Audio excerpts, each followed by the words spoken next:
for joining me on this channel.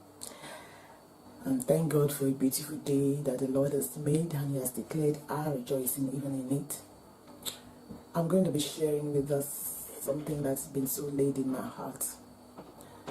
It's a short one, but I want to trust God that His Spirit will brood over these words, even in you and I, and it will make a fruitful work of it in our lives. It will multiply, it will yield, and it will, as it applies to you and I, it will go and effect that which it has been sent out for. I'm going to be sharing with us from this scripture, 1 Peter 1:8. 1 Peter 1:8. And it reads, though you have not seen Him, you love Him. And even though you do not see Him now, you believe in Him and are filled with an inexpressible and glorious joy. For you are receiving the goal of your faith, the salvation of your souls. This is speaking about inexpressible joy, what you cannot describe, the joy of the Lord. However, what's been laid in my heart to share with us has got to do with your service, your worship to God. And I'm titling this, duty or desire. Duty or desire. Is your worship, is your service to God, how do you see it? Do you see it out of duty, obligation, or out of desire? The desire stems out of something that you really want to do. You derive pleasure even in doing it. However, duty, it's more of, I'm obliged to do it. Even though I do not really want to do it, it is expected of me to do it. So I am doing it. So how is your service to God? How is your worship of the Almighty God? The one that sent His only begotten Son to die for you and I.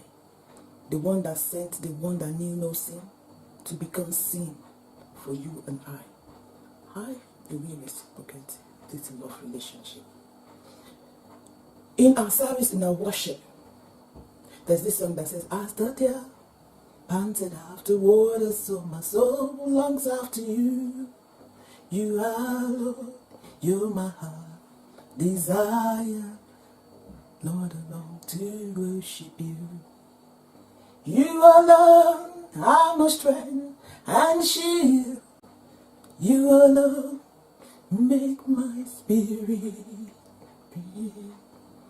You alone are my heart desire, so I long to worship you.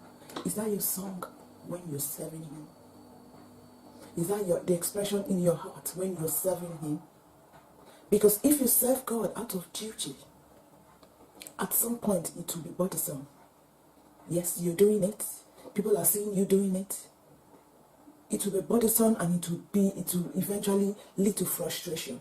Because every challenge that you meet in the course of that service, you take it so much to heart, you internalize it, and it starts breeding frustration even inside of you.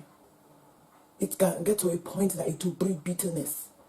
Because there are some of us who serve God dutifully, that we start finding ourselves comparing ourselves to another person. And you start telling God, but I do this, I do this, I do this. And this other sister or brother does not do as much as I do. I come to your house regularly. I come to all the services. Before the door is open, I'm here. And I've cleaned up. But are you doing it out of seeing it as a duty or from desire?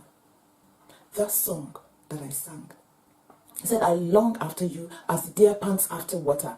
The deer longs for water because the deer cannot do without water. Is that worship, is that duty, or whatever it is you're doing, that service, is it born out of your love for Him? Is it born out of your love for Him, or out of what people expect you to do? He desires true worshippers. And He says He wants those that will worship Him in truth and in spirit. You cannot worship God in truth and spirit with the mindset of a duty. Rather, you need a mindset of desire. So how is your service to Him? Is it stemming out of desire or duty? I might come to you this day because I believe there's someone that is watching this podcast. And maybe you need to step up. Maybe you need to have a shift from DT mindset to desire mindset. I want to illustrate this with the relationship between a man and a woman. A man that truly loves his wife, that they have a relationship. In the place of intimacy, in the place of that intimacy between both of them. If a woman gives herself in the place of intimacy on their marriage bed as just a sense of duty, the man obviously will know if he truly loves that woman. The difference is clear. Whether it's out of, yes, love, I'm giving my body to you, or out of duty because I'm not supposed to just deny you. And that is how I want to illustrate on a parallel line our service and worship to God. How is it? Is it out of duty that, okay, I'm required to do it? The Lord knows the difference. So which one do you want him to have? I want to encourage you. Let us have a shift in mindset. Let us stop playing religion. Let us stop playing culture. Let us stop playing even the script of other people. Let us stop playing the script of our pastors. You are not living to please man. Because the hands of flesh will fail. So we should not be compelled to live to please any man, especially in the place of worship.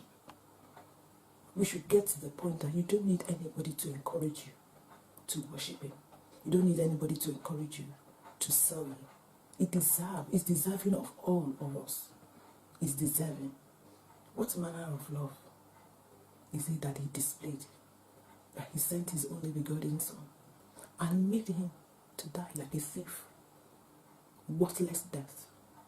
Shameful death. How are we reciprocating in the place of our service? How are we reciprocating in the place of our worship? Can he feel your love relationship, that love relationship he has with you and I? Does he feel it? Can he say of a truth, Atinuke loves me? Oh, I can see, regardless of how I'm blessing her, she's still throwing herself to me like a baby, like somebody that is ruthless and madly in love. Can your story and my story be like that of Ruth that says to her mother-in-law, I will follow you regardless. If I perish, I perish. Will your story be like that of those 3 Hebrew boys that says, we know this God can save us, but even if by his choice, he does not. O King, in this matter, we will not bow to worship you. What is your story? The Lord will bless you and me, even as we breathe and we meditate on this word and we allow the Spirit of God to allow it to make meaning even in the mighty. Let me just share what an Olympic runner said. The name of the Olympic runner is Eric Liddell. He says in his words, I'm going to quote, he said, I run because when I do, I feel God's pleasure. I live and move and have my being in him because it brings me joy. Can that be your testimony and mine as well? And as I'm worshiping you, as I'm serving you, even there are some of us that we are volunteers in our various places of worship. I'm serving you. I do this because I feel you're happy. That is God. Because of it's stemming out of the place of desire. So I ask you once more. Your service and your worship, is it from the place of duty or desire? I think the Master wants it from the place of desire. I mean, the Lord grants you and I the grace to be able to operate from that place of desire in the mighty name of Jesus. Till I come your way next time on this channel, God bless you. Have an excellent day. Bye.